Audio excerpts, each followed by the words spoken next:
Suspect nga ginatudlo nagbuno patay sa ido sa molo, ginpanginwala nga nahimo ang krimen. Nagatubangay na ang pamilya Ubaldo nga tagiya sang ginpatay nga ido kag ang ginatudlo suspect nga si alias Hiel, 20 anyos, sang lupon sang barangay sa San Juan Molo. Madumduman nga napatay ang ido nga si Oreo sa barangay Kompanya Central Molo matapos ginaligar ginbuno sang Ice Peak. Suno kay alias Hill, nag-attend ang inisang birthday party sa iyang nobya sa lugar. Wala kuno inisang patalong nga dala. Desidido naman ang pamilya nga dayon ang pagpasakas ang kaso sa paglapas sa Animal Welfare Act of 1998 batok sa suspect. Nagahulat na lang ang pamilya sa certificate to file action.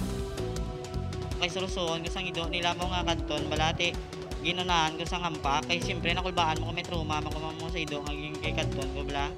Sige na ang pampakti ako ilay silaan nga no nga ako kuno nagbunok sa ilay do tapos ako ginadiin nila tapos sukton ko nila sang balor nga 150,000 to 100,000 nga balor sang kwarta hindi ko nakuha ang giway kami na sang kalidad nga kwarta mo na